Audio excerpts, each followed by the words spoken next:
we got some new intro. Like, who is that? I forgot the name. I This forgot the guy name. here. This guy Yeah, I here. came across it. I was like, oh man, yeah. I'm out to put this Where'd you come somewhere. across it? It's from this one site. It's a royalty free kind of thing. So I just went ahead and just swooped it up. Okay. Um, you've been doing a lot of artistic stuff. I like a lot of the layouts with some of the new advertising that you're doing. I like that song. Man, I like the song. Well, I All mean, right, well hey, we go. you It's know, one of those songs that those intros that'll grow on you. Yeah. It can grow on I me. It mean, can I'm grow. I'm still I'm still I fishing. I'm yeah, I still know, I know. I'm Like still you like you a know. little kid in a candy store. You like experiment with little stuff here and there. But look, man, it's been a minute. Yo, man, it's been a while. Um, Lot going on in our lives in the world. Yeah, Um, that's and so we had to put a little pause. You guys were still getting a lot of our episodes. Floyd was so loyal and diligent and keeping up with posting some of our pre-recorded episodes. So I thank him for that. Um, I just got back in town. I've been gone for 41 days. felt like 3 months. Yeah, I've been Man, look, and that 14-hour time difference right now. What's it? Saturday at 5 o'clock. but yeah. It is Sunday at 7 o'clock. It's Sunday at Wow, in the morning. a.m. Yeah. in Thailand right Wow. now. And so it typically takes me 4 or 5 days for me to make that adjustment. And so yeah, it's an adjustment. I don't care where you go. It's it's always good to come back home. Like I Oh yeah. I love, Definitely. and I think it's more of your creature comforts that you're used to, like sleeping in your own bed. Uh, if you're like me, you have a routine of things that you do daily, and you go out of town, you kind of break that routine. If you're out of town for any lengthy period of time, you kind of create your own routine. So I'm a little out of whack right now. I'm a little, Mm. I settled into a routine in Thailand, and now back into my routine here. So I got to find that happy medium. So I'm struggling a little bit, struggling a little bit. It looked like you lost some weight. Man, look, I'm down 9 pounds. There it is. There it Raw! is. Down 9 pounds, man. And you Yeah. know what? To be honest, we were hooping a couple times a week, and I can't tell you the last time like I hooped. Like I'll go over to EOS and probably once or twice a month play a little 3-on-3, 4-on-4, and get a nice little sweat. But when I was in Thailand, we was like going to a real gym, getting up and down, and I didn't know how my body would, react to that since I hadn't done it in probably 4 years, 4 or 5 years. Um, but it was attributed to a lot of things, like the fact that I had dropped weight, the fact that I was eating clean food, Mhm. um, the fact that like during the day I would get out in the morning, go to the gym, go walk, go eat breakfast, and then come home, take a nap, and then go on with my day after my nap. So I got into a really kind of healthy routine. Okay. But the fact that I was eating like natural,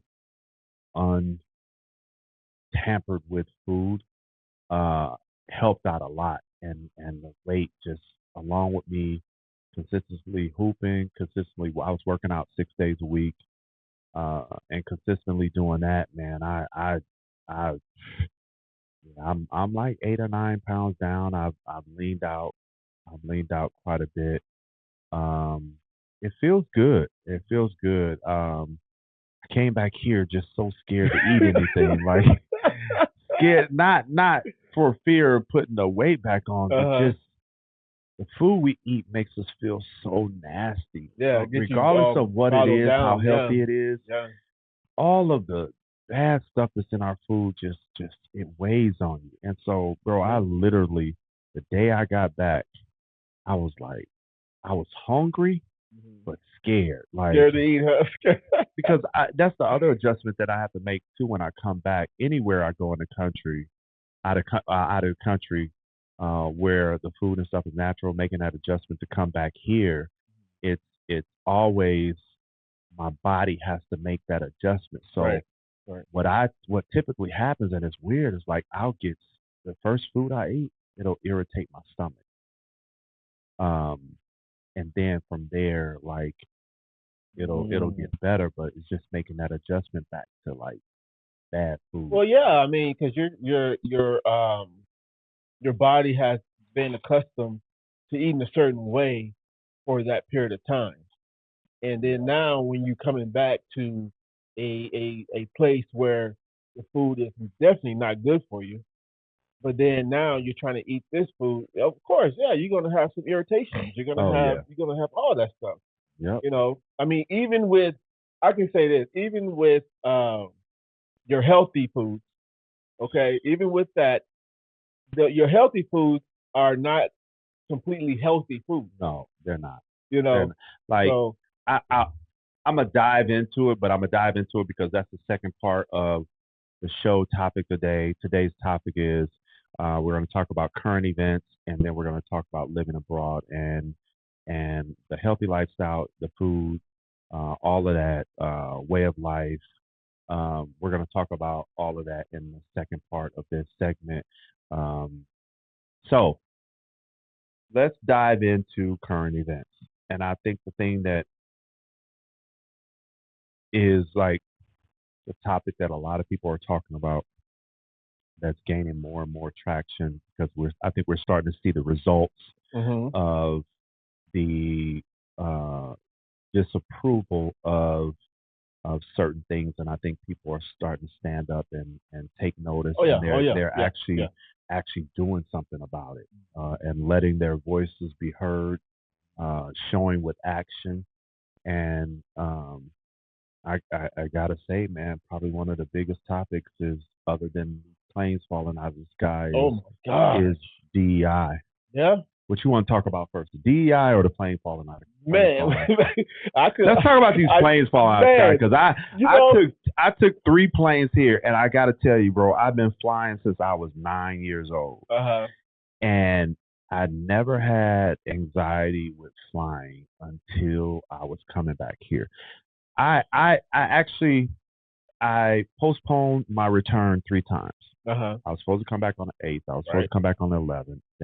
Then I finally came back on the 18th, 19th, whatever it was. But then when I made up my mind to come back on the 18th, the Delta flight crashed Yep. and turned over. Um, I fly Delta over there. I fly Delta back. Oh. So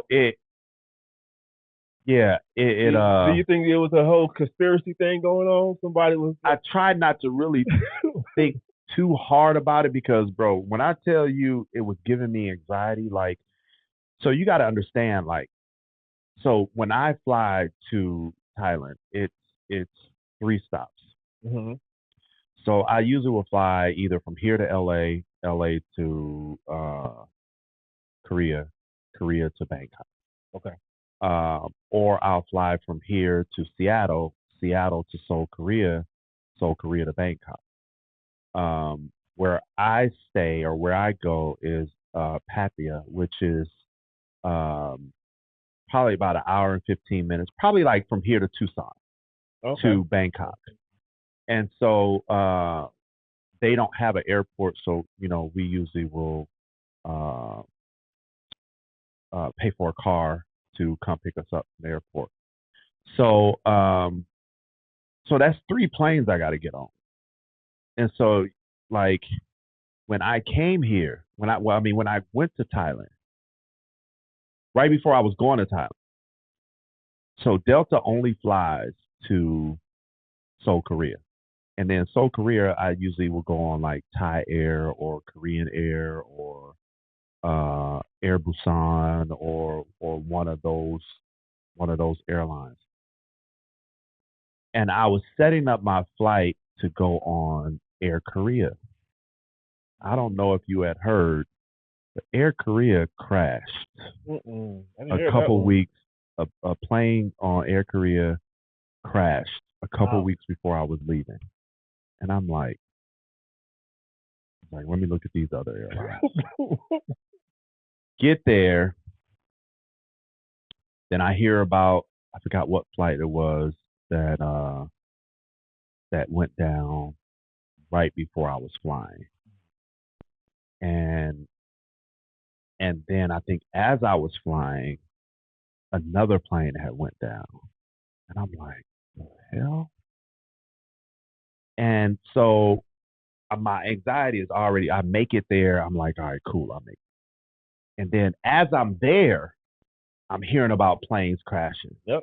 Colliding in one So another. a Yep. week before I had made up, like a week before I made up, like a week before I was actually flying out on the 18th is when the Delta flight. And I'm like, okay, do I stay here and let these whatever this is clear up before I jump my butt on one of these planes? Um,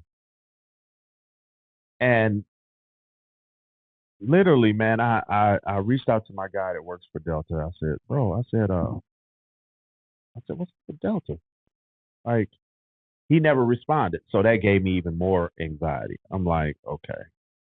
So, it reminded me when I was and I always do this. I always say a prayer either before I drive long distance Right. or Right. Right. fly Right. or all of that, just ask God for, you know, um, flying grace or traveling grace or whatever it is.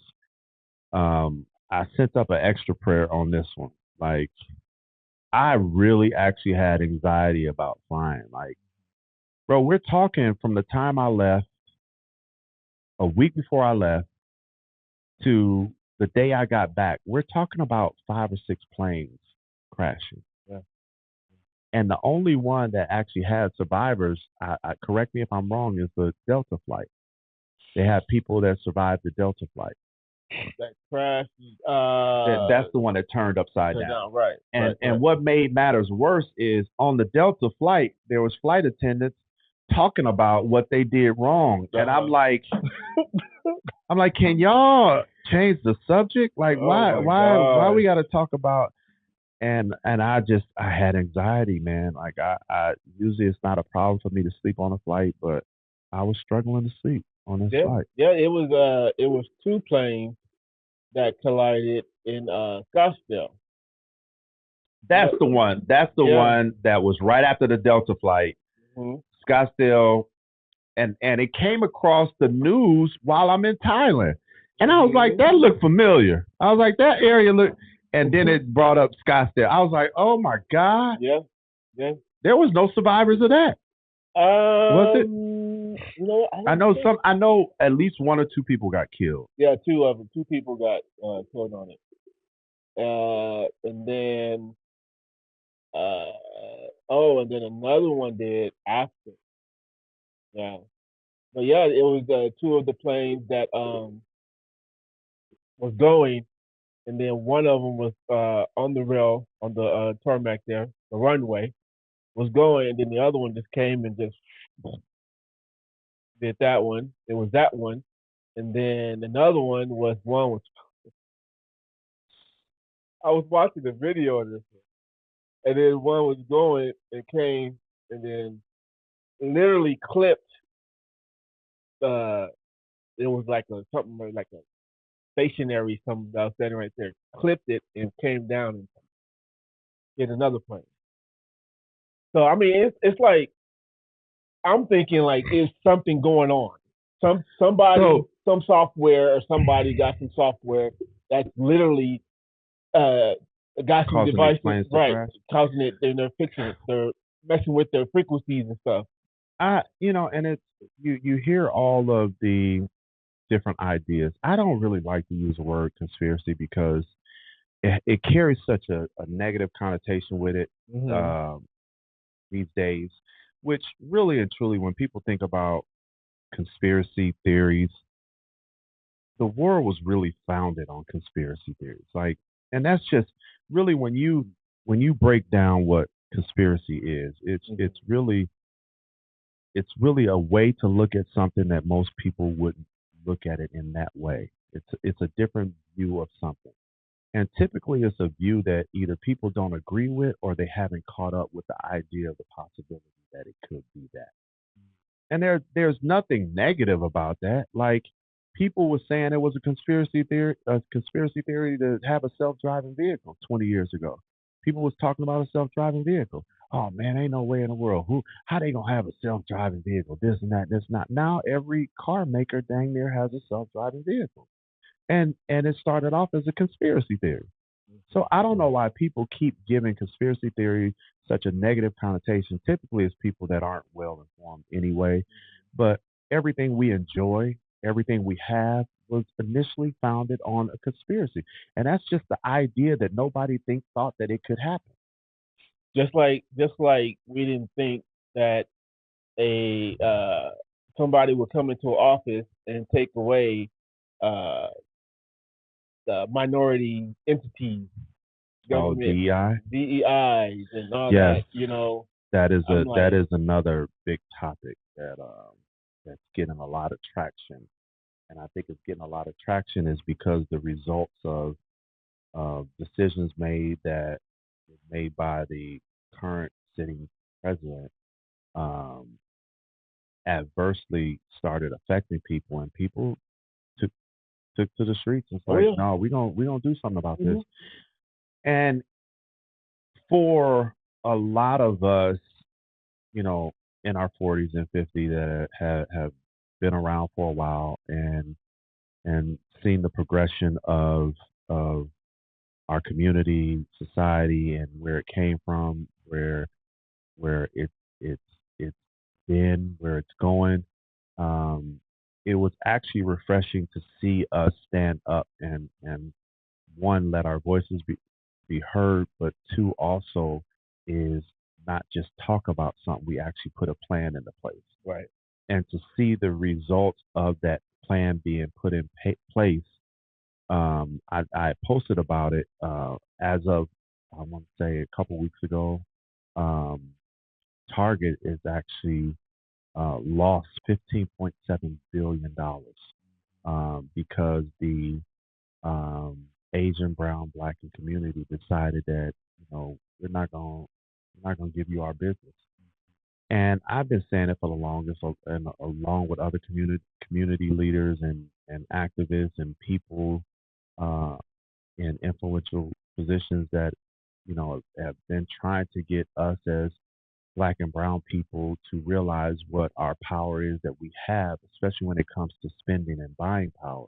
Right. Um, this is just a prelude to what is possible. Like, and you're looking. And it's only been a couple weeks, 2 or 3 weeks, and one company has lost $15.7 billion. Billion. Just You're just think right. just think if we use that same energy toward all of these companies. Just think if we use that energy toward like the FDA and healthcare and insurance and all of this stuff, and we just said no more, Right. and we just took a stance on it. It's like, you know what, no more. We can really invoke the change that we want to see instead of just we're so busy asking for seats at tables and asking to be a part of something when we have the power, the authority, and the ability to create our own. And that's the thing. It's like uh, there's been plenty of opportunities for minorities and to get together and start to expand, start to be more into the community and flourish. It's been plethora of opportunities. But the thing is, it just goes back to just what can I do for me and mine. Yeah, there is an unspoken selfishness that we have as well. Is like, and you can really go back even to the voting. Um, there was nothing about the current president and anything that he has done in the past that would let you think that him being in office would be any different than what he's done in the past. Mm-hmm. Nothing about it. And I think it's it was more of an educational thing. It's like people need to get grasp the basic understanding of how um, elections work, how the presidency work, how terms work, how invoking policies and procedures work from terms to terms. Um, and I try to tell people it's like you're trying to give him credit for things that he had nothing to do with. So you got to understand that when a president goes in office, his first 3 years to his whole term, he's either reaping the benefits of what was done before him, or he's cleaning up a mess of what was done before him. One or two things. Right. Um, and the things that people were trying to give him credit for was stuff that he didn't implement Right. Exactly. at all. Right. And if you take those things away, he really is. He every time he's been in office, including now, he's destroyed the country, and he's divided us more and more and more. And right when we was on a path of getting back together, um, he's back in office. But and I can't really, when I look at things from a biblical standpoint, and I always do that. It's like the human side of me, a lot of times, and I'm sure people can tell because I will take to social media, and sometimes I'll say what's on my mind, but really and truly from my heart, I understand that this had to happen. This we it's like even in your personal life, like you got to go through the lows to enjoy the highs. Um, you have to be tested to see what your what how strong you are. You have to lose something for you to cherish the value of having it. And this is no different. We had to be made to be uncomfortable to realize that we can't get through any of this without each other. Right. And I know everybody had their own ideas of why they wanted him in office. Well, and it was typically people that made a little money. I mean, really don't like if you're not making $1 million, you're not making any money. Right. You're not making any money. If you're making $200,000 to $300,000, you're not making any money. And unless you in the eight the upper eight, nine, 10 figures in making money, uh, anything that he does won't affect you in a positive way. You're not in the right tax bracket Right. to That's reap why reap any exactly. benefits. So I don't understand why you're trying to coattail on him anyway, because nothing he does would benefit you. You're poor in his right. eyesight. Because that's the thing. It's like you're talking about taxes and all that. Right. It won't benefit. I mean, it's like if you're making. Notice this. Every time they say I'm gonna do a tax cut, right?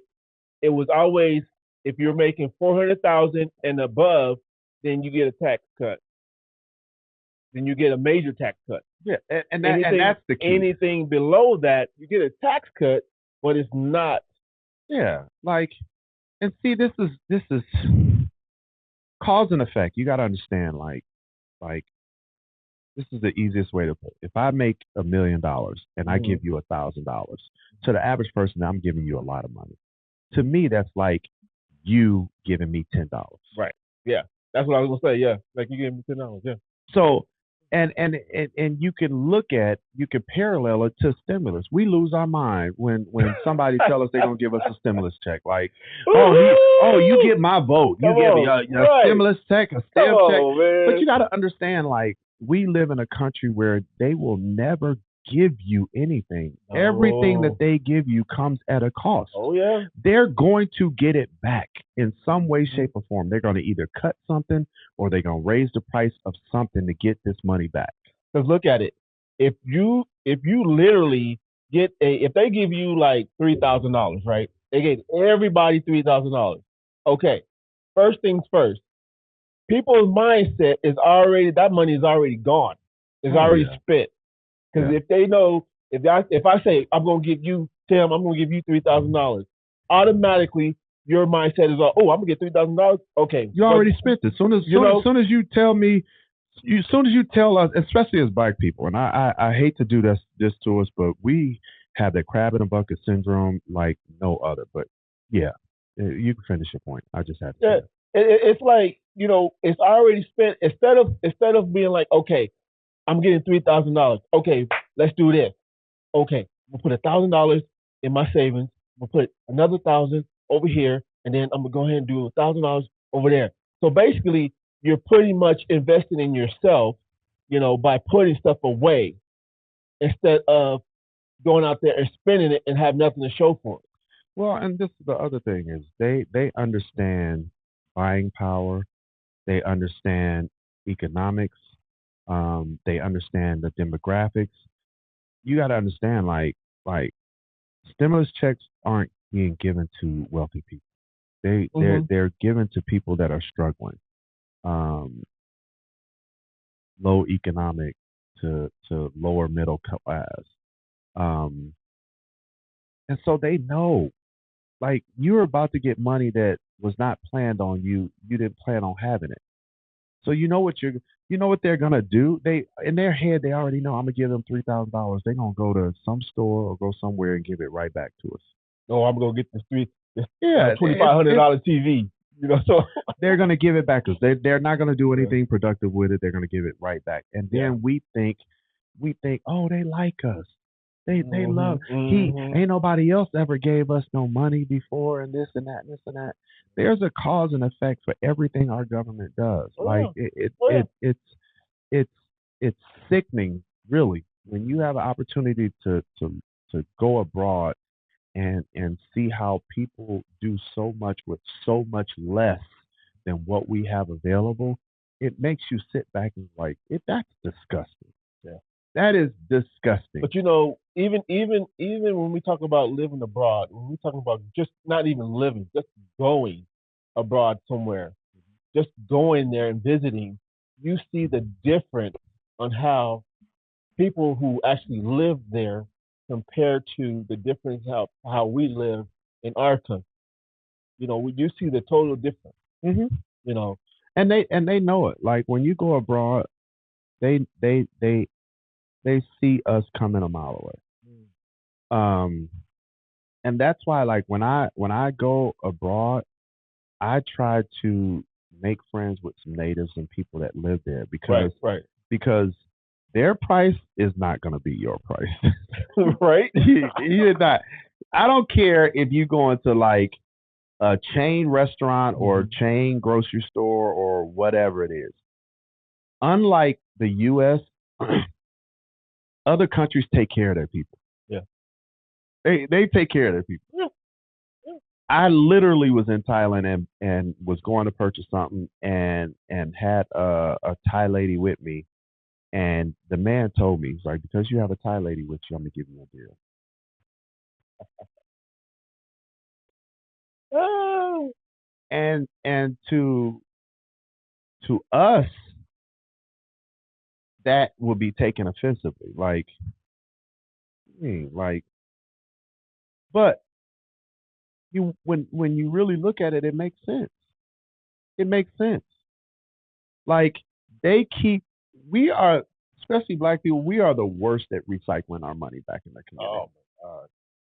Like we Yeah. produce the most money, we produce the most money, but we're the worst when it comes to recycling money in our community. The absolutely worst. And it just and when you look at other nationalities, other ethnicities, and how they are, especially when you go abroad and you see it, like you're like, okay, this is how it's supposed to be, and that's why I tell people, get out and see as much of the world as you possibly can because it really lets you know how bad we really have it.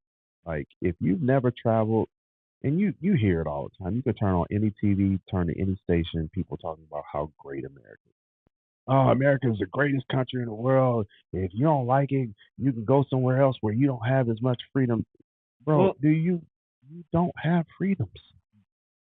You don't have freedoms. You can't say whatever you want to say. You can't do whatever you want to do. You can't discipline your child the way you want to discipline. Right. Right. Yeah. You can't live wherever you want to live. You we don't have the idea that we are free is the biggest facade illusion known to man. Well, okay. Well, on that one, we're free. We're freer than other countries. Like who? You know, Name one country we're freer than. North Korea. Why is North Korea not free? They're under the power, the control of their president, of their.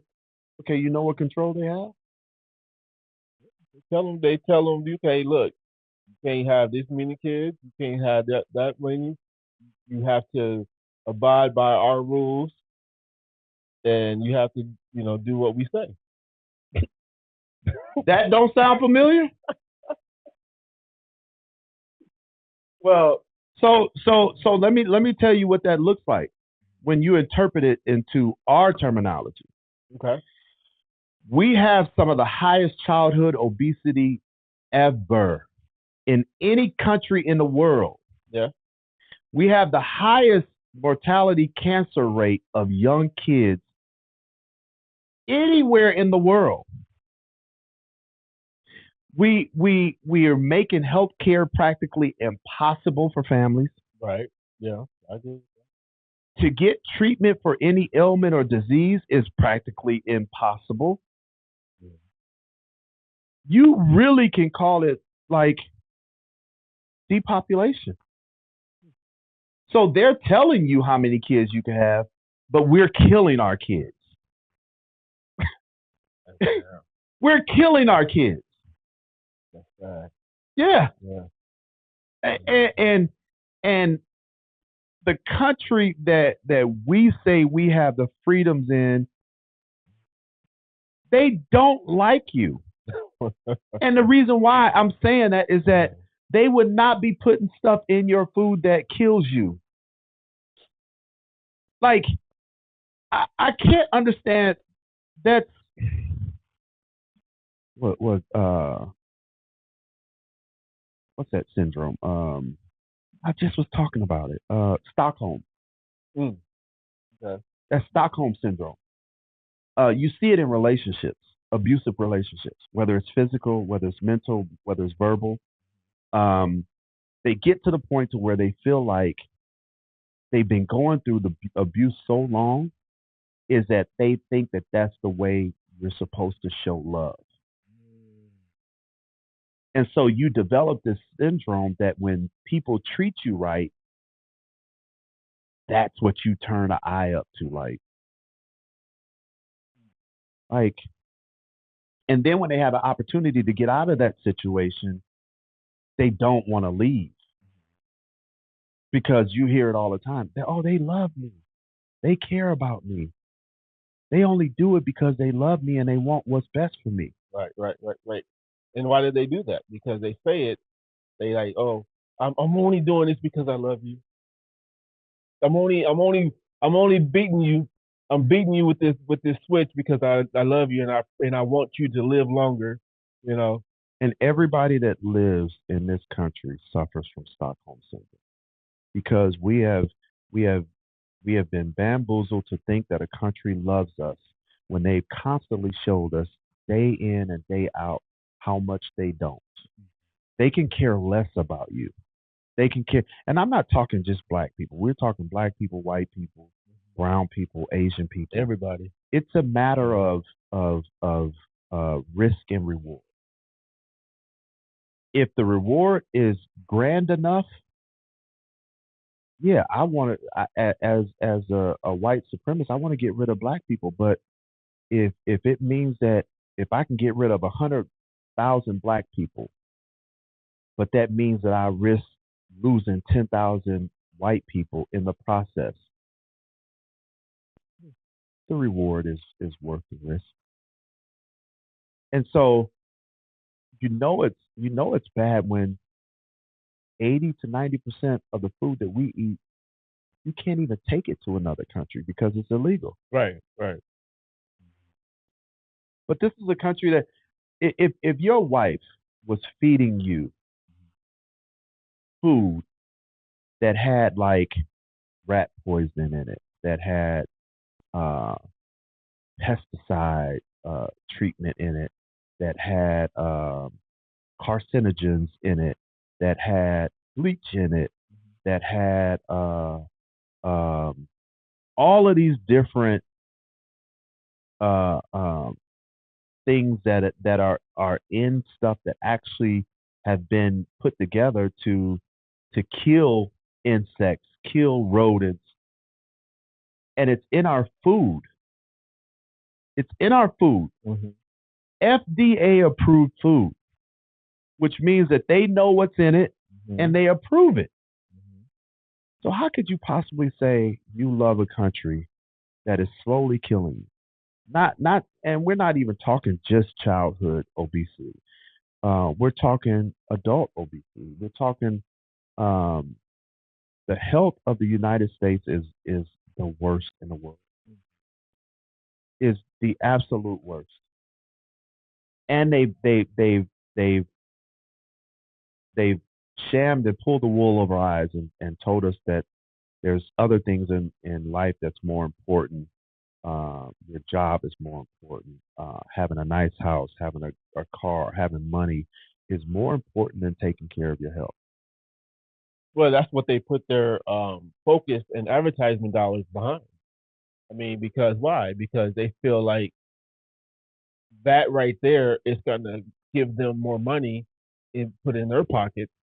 Because it's, if I can tell you that, oh, the best thing to do is to go buy you a house, okay, that's going to be the best thing ever. That's going to be the major purchase ever in your life that you ever do. That's one of the worst purchases. Exactly. But that's at one the of the same worst time, things you could do is buy when a they house. put all this emphasis behind it and everything, then they like, okay, well, this is the way to go.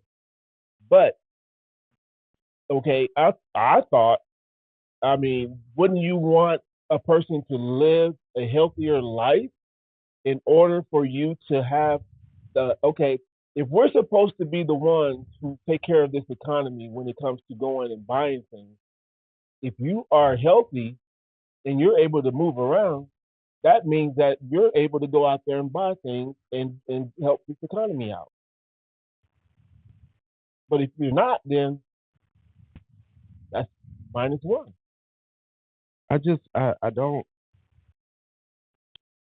I don't think we're connecting the dots. I think people are starting to be more aware, but I think that there's a problem with us connecting the dots. And I say that because we think that it's 20 different situations when it's not 20 different situations. It's all tied in. It's all one thing. Everything is connected. Okay. The economy is connected. The healthcare is connected. Right. Um, family life, all of it is connected. And so we're too busy trying to solve this problem, that problem, that problem. It's like what they do with us with prescription drugs. They never give you the the cure. They give you the thing that's going to actually mask the problem to Right. make you think that, oh, this works. Yeah. It's actually not working. But what it's actually doing is creating other issues. The late night infomercials are like the funniest things ever. Um, but when you look at it, it's truths being told, but it actually applies to everything when it comes to healthcare and prescription drugs. Like you look at the late night infomercials where they talk about, if you have high blood pressure, you could take this, or you have any ailment, you could take this, and then they go in to tell you what the side effects is. You can have you can have blood in your stool. If your skin starts peeling, if you start losing your eyesight, if you start, consult a doctor. Okay, why would I want to take something to get rid of one problem, but then it creates six more problems? Well, I mean, you got to look at it. I mean, why wouldn't they do that to you? I mean, if they're going to keep having to make, if they're able to keep making money off you, I mean, so from a business standpoint, I mean, morally, it's like I wouldn't care how much money I can make off of it, but from a business standpoint, I mean, it makes sense.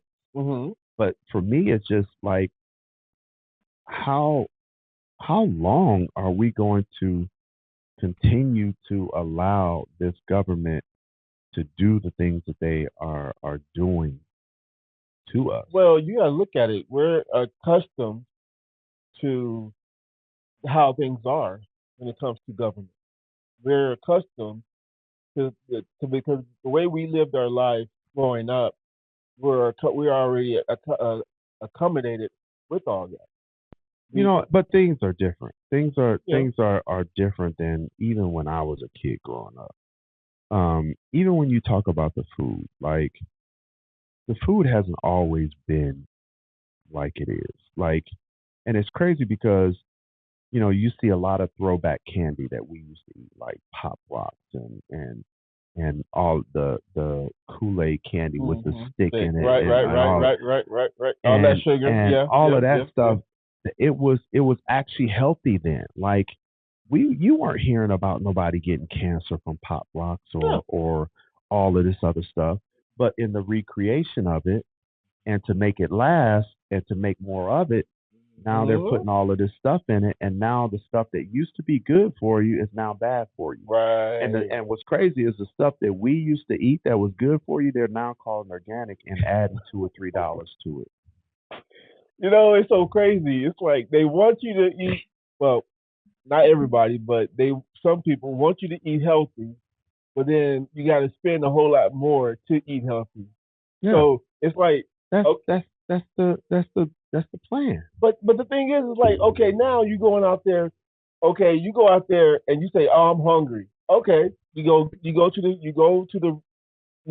the restaurant, right? You go to a fast food and you say, okay, what I'm gonna get, and then you look at the menu and say, okay, well, this burger here is $1.29, but the Impossible burger is $5.99.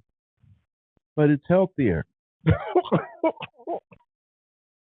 This we got to understand like this label Oh of my healthy God. food is we got to understand actually what they're doing. Like they all of it is really a play on words. So if I call something how it works is if I call something sugar free, you have to understand the guidelines for FDA Right, right. is they basically says, okay, we'll just throw out numbers. Anything that has 20 grams of sugar or more is not sugar free. Right. But you got to understand, like, the play on that is if I got a product and I put 19 grams of sugar in it, Okay. FDA is saying you can call it sugar free. And I'm not saying that exact scenario, but that's how they play on that. They will give you up to a certain amount, then you can call it a certain thing.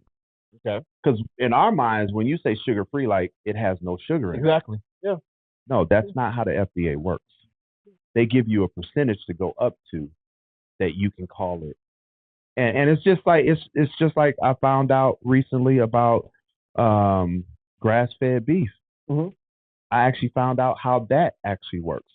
So what ends up happening is these farmers go to these shady livestock auctions and buy these basically sickly cows.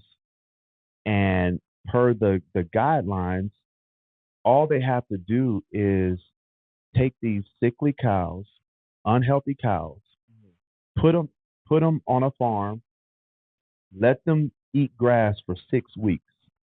That's the number. I mean, that's not a made up number. That's the number. Let them eat grass for 6 weeks, and then they can call it grass fed beef. Grain free, Mm. grass fed beef. Yeah. That's how they do us. That's how they do us. And And in actuality, it's still the same as any other.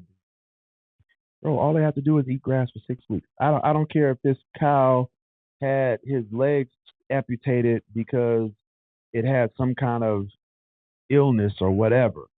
If somebody bought that cow and fed him grass for 6 weeks and then killed him and reproduced his beef, they can sell it as grain-free, grass-fed beef. And we understand like the difference in price when it comes to grass-fed beef, then grain-fed beef and farm-raised chicken and grain-free chicken and chicken-free chicken. cage-free eggs. Oh my God! Don't even get You know, on eggs. you know what I'm saying? Don't like even get on eggs. all of that is all of that is a play on words, and in our mind we think that these birds was never kept in a cage and all this other stuff, and they from a baby to the time that they killed them, they've been eating grass and no grains, and no, that's not how it works. That's not how it works. The FDA is some of the biggest criminals, crooks there is. They have been bought and sold 30,000 times by politicians and heads of corporations. It is so tampered with. It's so tampered with because if I have a product and I can get an FDA stamp on it, that just made you rich. Mm-hmm. Because to the consumer, this product has been checked. This product has been certified. I'm safe. This is the top of the line product, and so it's just sickening, bro. It's sickening how we can have so much loyalty to people and a place that would see you dead before they see you in a position of power. See, I would just do this. Let me just tell y'all. I would just go ahead and just get the food and cook it yourself. Even then, I mean, yeah, even then. So but, you mean get the chicken, kill it, and then just cook it yourself? Just cook it yourself. But then you got to worry about how was the chicken raised. They don't worry about all that. I'm just saying, like as a consumer, if you're trying to say, okay, I want to make sure that I have healthy food, like for real healthy food, you literally would have to start your own farm, right, and raise your own chickens. Raise your own beef, cattle, farm your own land. Even as a farmer, you actually have to have people come out and test your soil to make sure your soil is not contaminated. Right. Yeah. And then, or you could just move to another country, and eat natural food. Yeah. I would rather do that. Other countries don't play when it comes to that. When it comes to the quality of their food, they do not play. Like we look at other countries and we look at some of the stuff that they eat. I got a video, bro, and I was walking from a club, and I was walking to the club, and bro, when I tell you food is everywhere in Thailand. Like, some of the best food in the world are on carts that look janky. Like, carts that look janky, but it's quality, nutritious food. Like, it's actually good food. But I walked by a cart, bro, and I had to take a double take. And I wanted to get a video. I actually did get a video. But I was like, I wonder if they got offended by me taking a video. And then I'm like, okay, that's just that Western mentality I have, that people would get offended by you taking pictures or video of food that we would never like serve to consumers, and a lot of us would never eat. Bro, like I sit there and I watched, and I have the video. I'm gonna show it to you, where it's pans, like you put the food out and you got the things under it to keep it warm and all this other stuff. There's literally like a smorgasbord of pans, and there's different food in it. One pan has grasshoppers in it. You already lost me. The other pan has, I think, crickets in it. Talking about all that protein. The other plant pan had, oh, um was it scorpions See, there you go. You ain't no. and something else. And I'm just sitting here, I'm like, Oh man. Oh. I know this is nutritious. No. That needs to- I couldn't do it, but I'm just seeing people go up like how you would go to Kentucky Fried Chicken or a chicken place. You know how they just scoop the mashed potatoes and put them in the little cups and seal them, throw them in the bag. Bro, they was doing that with these insects, and people were just like eating them how we were. I, bro, I almost passed out when we Wow. were. I forgot where we were. We were eating somewhere. Oh, at one of the bars. We were eating at one of the bars, and the ladies were sitting next to me. And I looked over, and she was chewing on something, and she was like she was eating it like how we would eat chicken, Chicken wings. and she pulled it away from her mouth, and she dipped it in something. It was a chicken foot, like a chicken foot, like Mm-hmm. Yeah. not battered, not. It was literally. It looked like it was boiled, like a chicken foot. Yeah. Yeah. And it is really like a delicacy over there. Like it just Wow. and it's so funny is one of my boys sitting next to me say, "Yep, they eat it from the rooter to the tutor." I'm like, no, I can get with a lot of stuff over Uh-huh. there. I can't get with No, no, I ain't no, gonna be able no, to do that. I ain't gonna be able to do that. But we're talking about this DEI thing, man, and for a lot of people, not a lot of people, because I think it's been talked about so much that people understand what it is: diversity, equity, equity, and inclusion. Um, and I was really glad to see that judge block um, the Trump trying to terminate that. no. Because really and truly, when you look at DEI, really the group that benefits the most off of DEI is um, white women. Okay. That's the cancellation of DEI. That's the group that benefits the most off of it because they hit pretty much like that gives them the opportunity as a woman with where they may not have had a foot in the door in a man's world um, that gets them in as a woman, and the fact that they're white just adds to it. It's always been available for white men, Yeah. Yeah. um,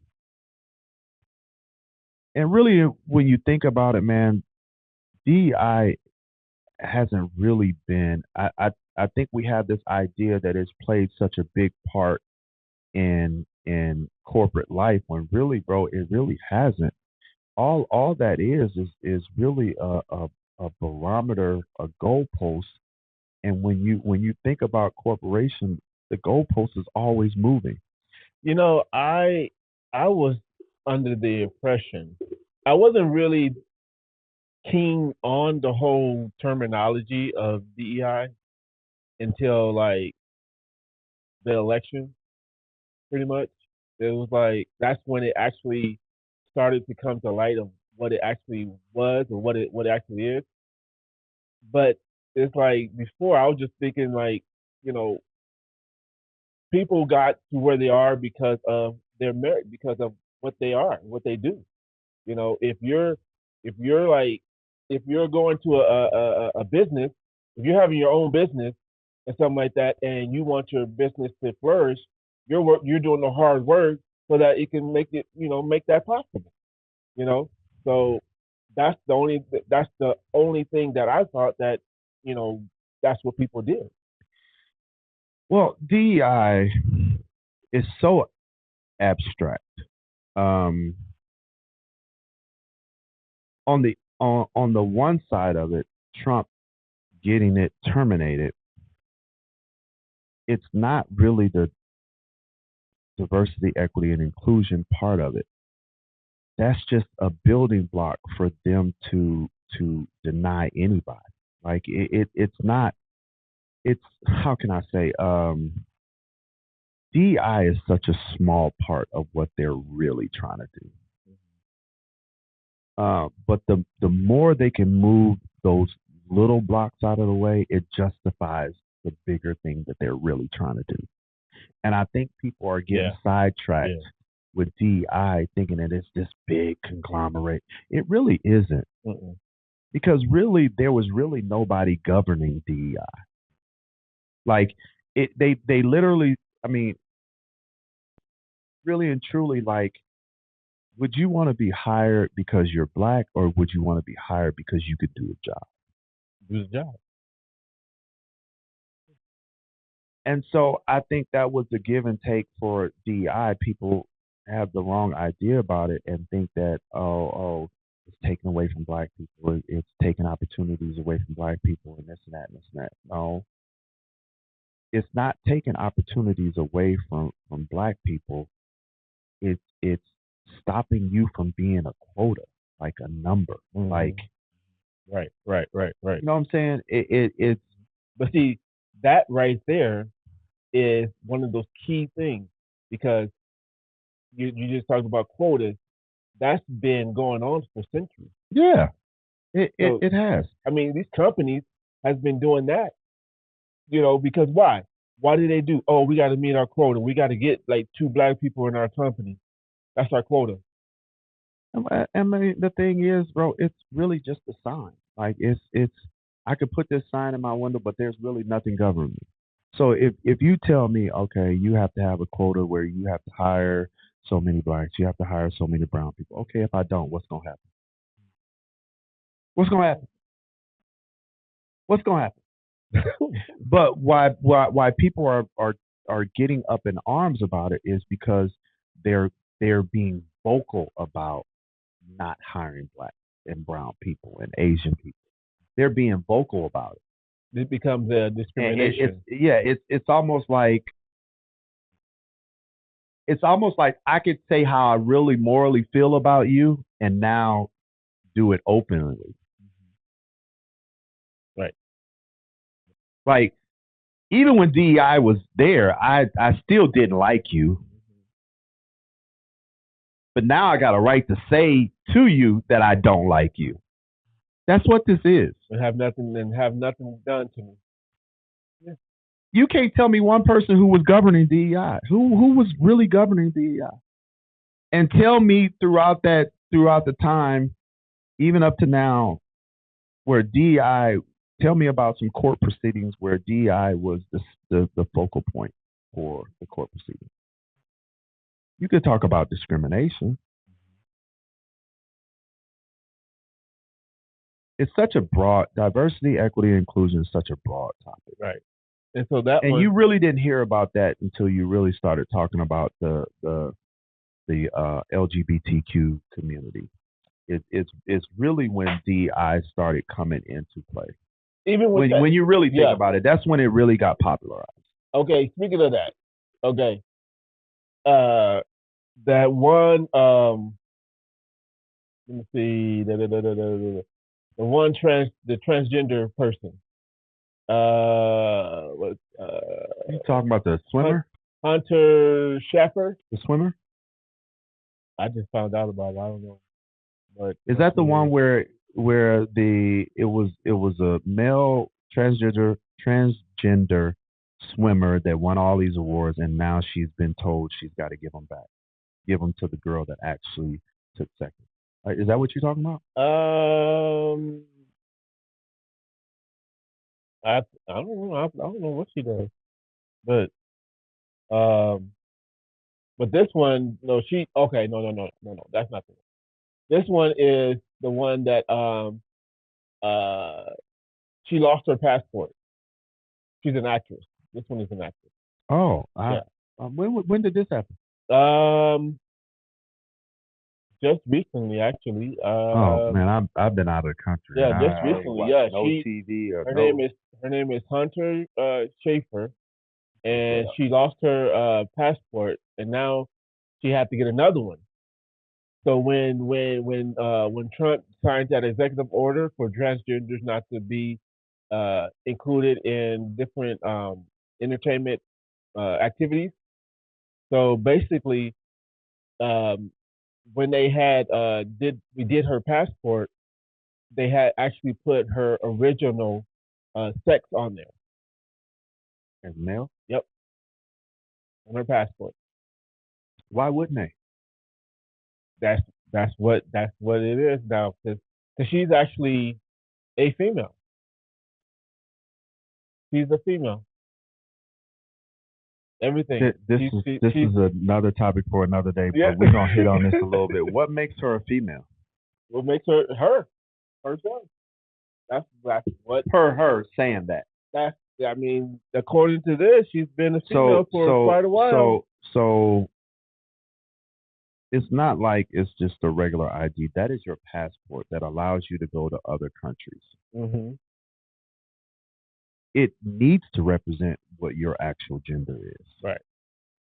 It needs to represent that. Mm-hmm. I if I'm and I'm not homophobic and people know that I'm not homophobic and this and that. I have my feelings about certain things when it comes to transgender and all of that. I feel like that transgender women should not be competing in women's sports. That's my stance on that. Right. Period. That's Right. my stance. I'm not gonna change it. None of Mm-hmm. that. But if I'm a neighboring or if I'm another country and I'm allowing people to cross my borders into my country, I need to know the representation of men and female that's coming in my country.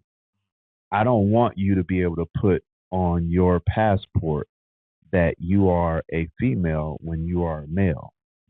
Because when you look at it, just think about it, bro.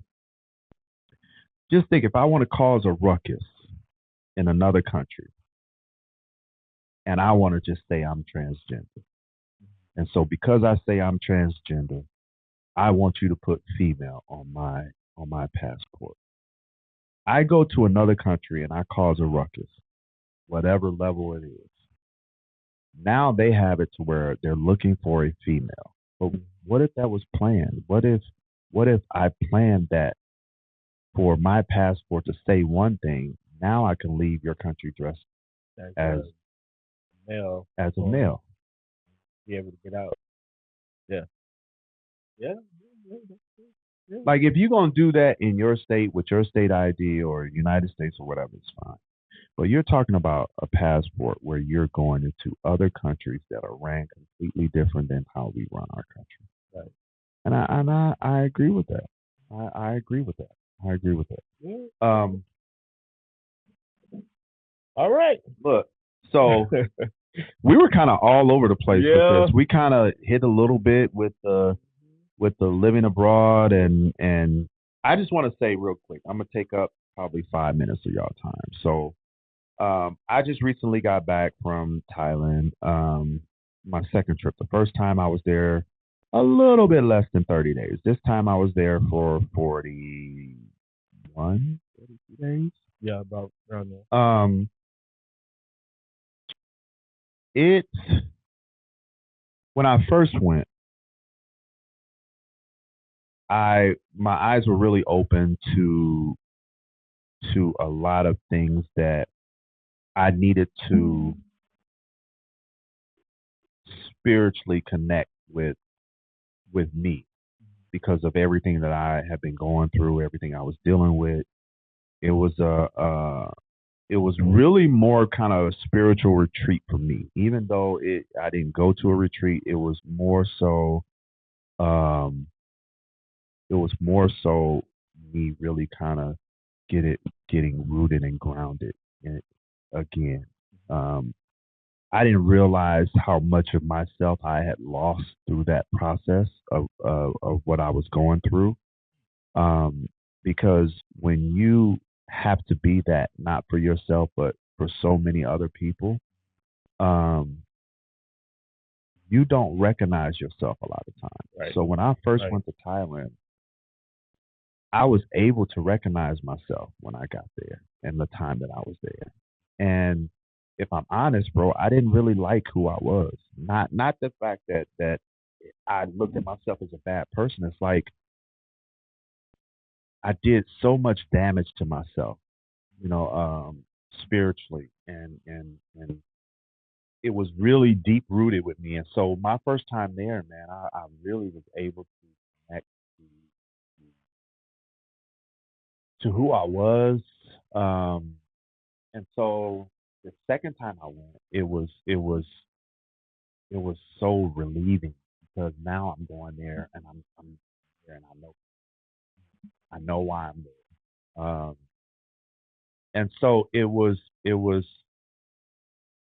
also the other aspect of that was it was giving me that opportunity to decide, okay, was I just enamored with being there the first time and the reason why I fell in love with it? Especially with me talking about moving there, said, is it just the right time, right place type of thing? Or was I really? And I said, all right, I'm gonna spend some time here this time and really kind of disconnect from like really kind of going out and doing all the fun stuff and really just live there, like move around like the natives move, Right. just to really kind of get a really good grasp is if I could really see myself living there.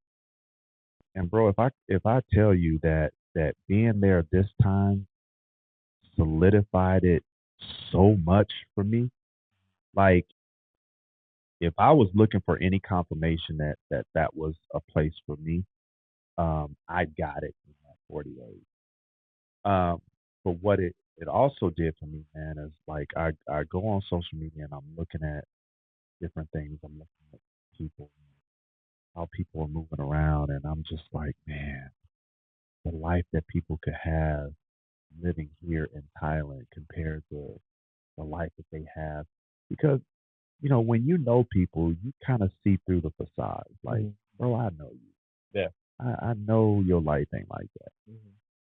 And not in a bad way, not calling people to the carpet and pointing out people. It's like when you're over there and you see so many people do so much with so little, and then when you see somebody that has the resources to really have a nice life for themselves, you like, I want to move everybody over there. Like, bro, that this is not how we are supposed to live. This is not living. Being here in the US, this is not living at all.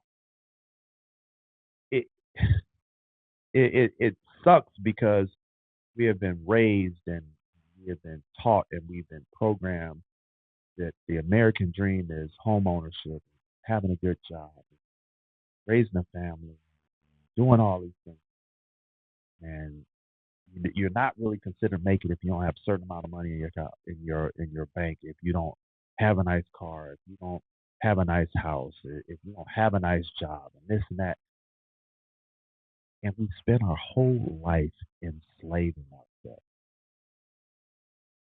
Just to make it. We have spent our whole life enslaving ourselves to the point to where when we take vacation, we actually feel bad about it. Like you'll enjoy it while you're on it, Hmm. but then you'll get back and you'll feel like Spent too much.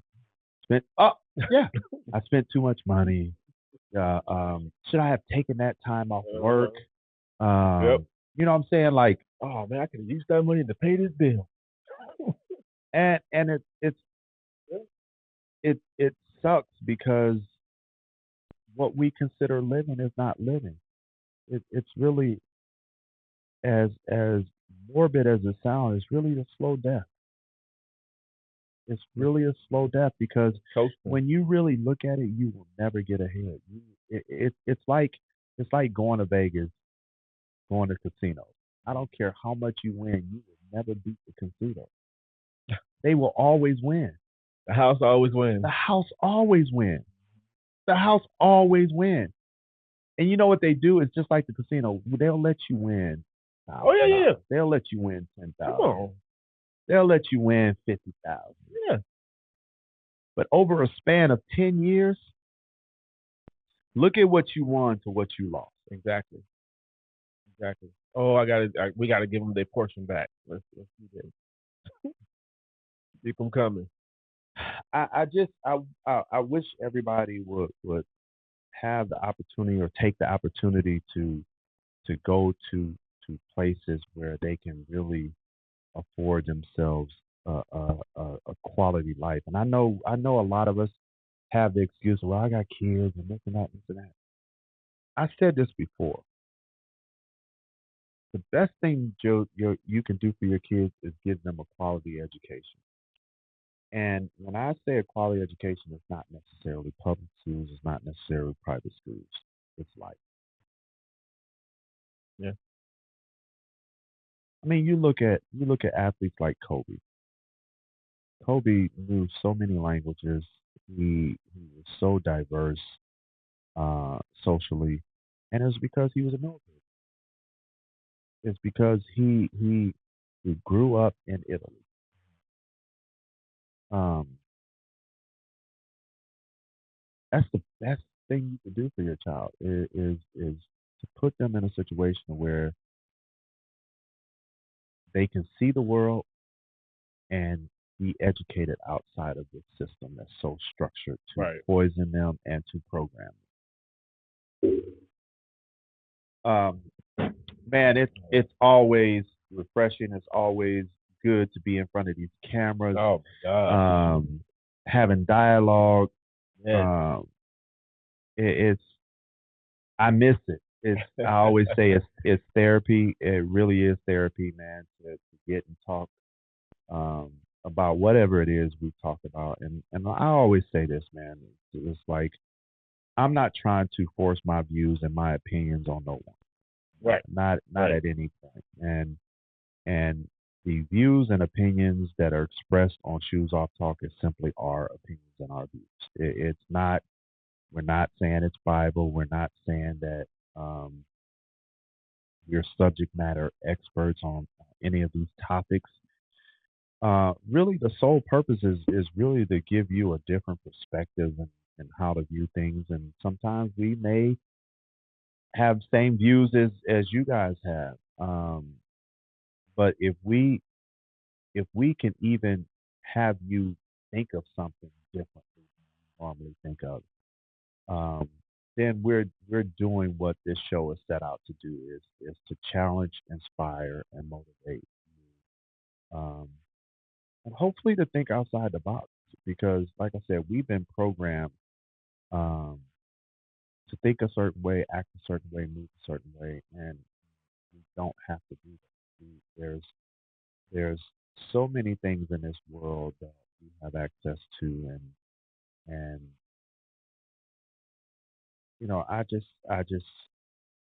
I hope and pray that people get out and travel and see the world. Stop using the excuse that things are so expensive when you look at your daily bills, you're still spending money on BS when you can take that same $500 to $700, put it on a plane ticket, go somewhere and get educated about how other people live instead of sitting in one place and letting our media um, taint how other people live.